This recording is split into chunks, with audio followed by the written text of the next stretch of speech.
Pastef actuellement bëri na coow trop ginnaaw bi nga xam ne ni le président ak le premier ministre Bassirou Diomaye Diakhar Faye fan yi weesu ñoo ngi évoqué li nga xam ne ni moom mooy seen relation léegi nag ñu bëri lu ñu séntu actuellement moom mooy ñu coppandi lu bëri ci biir gouvernement bi maanaam remaniement gouvernement ministériel donc ñu bëri actuellement ñoo ngi koy xaar vu les urgences ak li nga xam ne aussi moom mooy la situation actuelle est-ce que yow yaa ngi xaar ñu indi ay changements ci côté gouvernement bi. bon gouvernement moom changement mën na am heure boo yeewoo.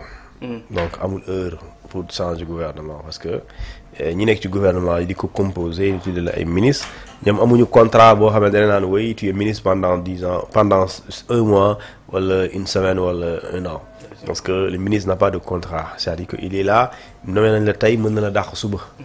loolu mooy loolu ministre la. mooy liggéeykat boo xamante ni amul contrat de travail. parce que ki la nommé base confiance moo tax mu nommé la. compétence moo tax mu espérer la nga am moo tax mu nommé la. su ko doyul mu gisu ko si yow da lay dàq. wala nga def faute mu dàq la c'est-à-dire que moom amul heure bi ñu naan wéy donc heure bi la ñuy changer diw wala weer bi la ñuy changer diw mën nañ changer à tout moment.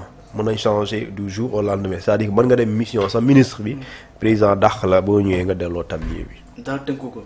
du koy tënk prérogative présidentielle c'est-à-dire que tu nommes à tous les emplois civils et militaires. et loolu da nga koy def avec li ñu tuddee un pouvoir discrétionnaire c'est-à-dire quand tu prends une décision nga ne maa warul laa jël. man aw ma pour laaj la lu tax loolu mooy pouvoir discrétionnaire.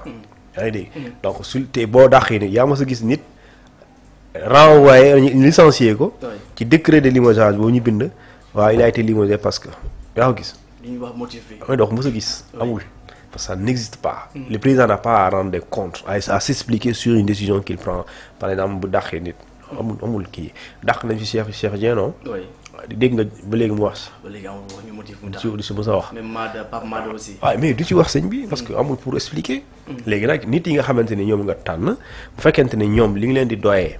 mate wuñu ko wala am na ay manquement te jàpp nga ne lu nit mënul tolérer la ci wàllum gestion ci wàllum professionnalisme ci wàllum gérer gu nekk ci gouvernement kooku dañ koy dàq léegi nag su coow bare aussi xam nga la vérité nag mooy avant Sonko di wax rumeur amoon na fi ñu bëri jàppoon nañ ne man bokkoon naa par exemple jàpp ne remaniement bu ñu amee assemblée bu bees man jàpp naa dañuy am remaniement man foogoon naa loolu en toute sincérité parce que sooy xool ci Sénégal li mu daan faral di demee suñu amee assemblée nationale bu bees suñu leen di waaj a installé wala suñu leen installé soit avant ou après l'installation de la législature en cours dañuy def lu ñu tuddee remaniement dafay ànd ak moom parce que en général dafay am ay ñoo xamante ni ils sont investis ci liste député yi d'accord après ñu fekk ñu nekk ministre léegi dañuy démissionner wala ñu conserver seen poste de député après day am chamboulement dans le gouvernement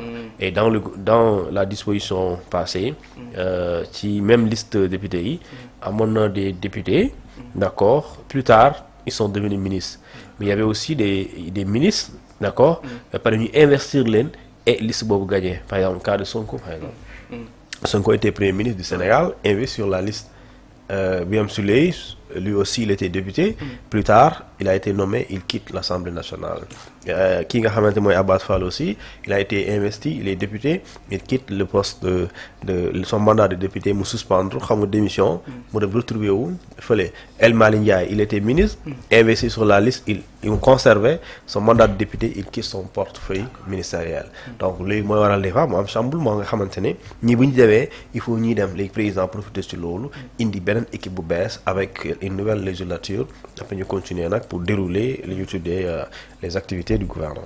daa am point bi nga évoqué xëy na parenthèse rek bu ndaw pour ñu am dina ci leeral parce que tamit depuis un certain temps mu ngi def débat moom mooy le retour wala une éventuel retour du premier ministre foofu ci assemblée nationale ñu bëri jàpp na loi bi mooy ko loolu. bon bu dee dañu sukkandiku ci loi bi existé nii mayu ko. mayu ko loolu waaw déedéet loolu moom dëgg la. d'accord mais boo ñu sukkandikoo ci règlement intérieur bu bees bi. bu dee dañ koy bu ñu ko mettre en vigueur mënu nekk. mais bu dee bii nekkul en vigueur mënu nekk. loolu moom ko la wax loi bi existe actuellement ci assemblée nationale. bu dee maanaam li xew Sénégal su yoonu Sénégal nii texte yi am Sénégal. xam nga règlement intérieur bi il n'est pas officiel. c'est juste une proposition. ça a été adopté à l'Assemblée nationale n'empêche du loi. parce que loi pour mu nekk loi il faut conseil constitutionnel addu ci président def promulgation bi dès l'instant ñu promulguer ko publier ko alors loolu la ñuy tuddee loi de la république dañ koy jëfee léegi nag loolu amagul léegi nag bu dee loolu amagul loi yi fi ne permettrewul premier ministre Ousmane Sonko bu démissionné wala ñu dàq ko permettre ko mu dellu assemblée mënul nekk parce que règlement intérieur bu bees bi bindul suspension démission la bind constitution amul fenn fu mu bind suspension démission la bind mais bu dee ci règlement intérieur bu bees bu ñu propose soo demee ci article 124 am na possibilité nu muy delloo wax nañ la nu muy dellooyee ak ban délai ak kan moo koy remplacer ak nu muy demee 124 daf la ne ñu ne la le député bu ñu la alinéa 2 bon loolu c'est pas important alinéa 2 il est provisoirement pourvu à son siège mooy député bi la ñuy wax à son siège vacant ça veut dire que donc boo demee xam nga lay vide loolu mooy siège vacant à son siège vacant par le suppléant de droit mooy ci liste suppléants yi ki ko war a wuutu mooy moom bu demee kooku moo koy ñëw remplacer léegi ñu ne la le suppléant la suppléance plutôt cesse au moins 1 mois après la fin des fonctions du membre du gouvernement mooy donc nit ki bu la remplacer nga dem ci gouvernement bi soo nekkatulee ci membre du gouvernement nekkatoo ministre nga bëgg a dellu assemblée nationale am nañu 1 mois d'accord pour ñu annoncer loolu def formalité yi pour ki la remplacer woon pour mu jóg pour yow ko toog 1 mois léegi nag yow boo jógee ci gouvernement mën nga am choix ne non man bëgguma dellu ci nekk assemblée nationale da ngay bind lettre et cette lettre nag boo ko bindee xasee bind amatul waaye bind naa ko waaye damaa bëgg a delluwaat tey soo ko bindee c'est irrévocable moo tax ñu ne d'accord dans ce cas daf ne sauf en cas de renonciation écrite irrévocable loolu mooy léegi beneen bi mooy les députés qui se trouvent ainsi qui retrouve ainsi son siège est réintégré par le bureau de l'Assemblée nationale mooy député bi nga xamante ni dafa retrouver waat li nga xamante moom mooy son mandat de député c'est le bureau de l'Assemblée nationale moom moo koy intégré moo koy installé yaa ngi dégg léegi su ko installé mu nekk officiellement un député à l'Assemblée nationale léegi dans ce cas bu dee dañoo mettre en vigueur le règlement intérieur bu bees bi 2025 bii nga xamante ni député Ayib Daffé Aïssata Sall ak Tafsir Thioye ñoom ñoo ko bind dans ce cas Ousmane Sonko mën na dem Assemblée nationale comme aussi Abbas Fall bu dee dafa defoon suspension parce que loolu c'est différent suspension bokkul ak démission soo defee démission su dee lettre démission ko def c'est définitif parce que démission moom tu perds le mandat mais quand tu fais une suspension da nga ko aj donc Ousmane Sonko publiquement daa wax j'ai démissionné je suis venu pour deux choses pour démissionner ak jottali président waxu maanaam félicitation président su ma jumee loolu la waxoon ci RTS mais c'est pas ça qu'on a lu à l'Assemblée nationale lu mu wax bokkul ak lu ñu waaw léegi nag lu mu wax on considère pas ça nous sommes dans une administration c'est ce qui est écrit la ñuy considérer alors on a dit une lettre de suspension léegi nag bien que wax na démission mais tey soo demoon dégg Assemblée nationale ci archive yi doo fa gis lettre de démission doo fay gis lettre de suspension et la loi bu bees bi le droit parlementaire règlement intérieur article 120 alors prévoit ñu tuddee le retour d'un ministre d'accord étant député qui suspend son poste vacant remplacé par son suppléant prévoit mu retourner 1 mois après c'est bien écrit 1 mois léegi nag 1 mois boobu la ñuy préparer ki la remplacer ñu informer ko pour mu préparer jóge fa léegi nag mun na am ministre bi mu ne man waa d'accord génn naa ci gouvernement mais man bëggatuma dellu loolu da ngay bind li ñu tuddee d'accord une note une correspondance une lettre c'est-à-dire boo xamante ni soo xasee bind nag amul dellu ginnaaw maanaam Abdourahmane nekk ministre fekk nekkoon député ne aj naa sama poste bi léegi maamu moom remplacé nga dem ba ci yàgg ñu dàq la wala nga démissionné nga ne léegi ñu ne léegi nga am possibilité dellu Assemblée nationale nga ne man non man garaawul na membre continuer di nekk député da ngay bind lettre soo ko bindee bu ñu ko déposé amatul dellu ginnaaw. c'est définitif. c'est définitif. li ma bëggoon poser mooy quelles sont les raisons yuy expliquer voilà cette communication de l'actuel Premier ministre gannaaw ba mu évoqué tamit cette possibilité de retourner à l'Assemblée nationale. waaw parce que coow li dafa am comme mu génn wax ça fait juste déjà une semaine mu génn wax comme quoi dafa am loo xam ne neexu ko en réalité loolu la Sonko n'est pas satisfait en fait. Effectivement. donc s'il était satisfait am na yoo xam ne du ko wax ci kaw. pour ne am na lu bëri lu xew soo gisee ñu wax ko ci kaw c'est parce que essayé nañu wax ci suuf wax na ak président wax ak parti bi cadre bi restreint. sottiwul amul solution moo tax mu génn wax ak yéen. je pense que bu amul solution dina génn wax ci mbedd mi ñëpp ku la warul xamal la. parce que bu Sonko di wax du militaires yi kese la ñuy naan kaa leen déglu tout le Sénégal écoute. tout le Sénégal et même les étrangers dañuy déglu. yaa ngi dégg parce que gis naa tubaab yi sax dégguñu olof waaye tubaab yi dugg nañ ci affaire di déglu. léegi pour dire que aujourd'hui divergence boobu ñuy wax ci wàllum xaritoo amul problème mais ci wàllum gérer état day am. parce que nit ñi tamit dañuy ne fii waa ay xarit non sama xarit la. mais d'accord sa xarit la man mën naa nekk sa xarit. mais bu ñuy liggéey war nañu am wuute. ci xalaat. loolu divergence la c'est quoi le problème. parce que yow lii nga bëgg a def ma ne lii bëgguma ko mais puisque yow yaa yoroon dernier mot yow yaa ngi def sa yëpp waaye man ànduma si.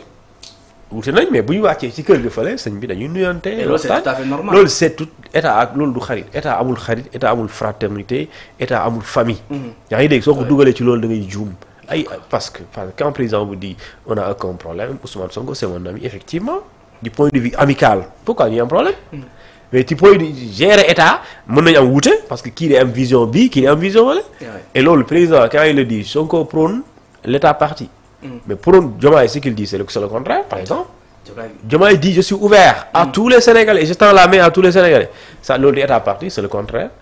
Parce que l'État parti, moi, c'est une ñi la ànd ak yow ñu sonn ci li nga doon def maanaam c'est militant c'est sympathisant c'est allié loolu mooy état parti yaa ngi dégg mais bu fekkente ne yow da nga ne man du man samay nit ñoo li ma ñi ma àndal lu lay waxal léegi man ñëpp bépp sénégalais boo xamante ni xam nga mën nga am nga yéene defar man tànn naa sama loxo te ba ma tànnee sa loxo dinaa ko nangu président Diomaye loolu la wax loolu divergence mooy lan tubaab ponk bu wute gis-gis loolu mooy divergence parce que loolu du point de convergence les points bu doon convergence la mooy ngeen lépp ngeen ànd mu nekk benn direction mooy que Diomaye bu waxee lii soo ko ne waaw gonga yow daa mel ni yow li ma doon xalaat nga xalaat daa mel ni yow mën ngay xalaatal loolu mooy convergence mais si c'est le contraire c'est parce qu'il y a une divergence et ça c'est dans la manière de percevoir ou bien de concevoir les choses. Donc Thioune yow vous êtes pas du même avis ci yenn acteurs politiques yi nga xamante ne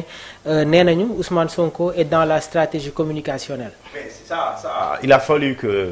mu wax loolu son discours c'est un discours politique wala tamit nekk na discours boo xamante ne voilà Ousmane Sonko tenait vraiment à sortir ces propos là. mais ça mooy dafa denc mënu ko denc.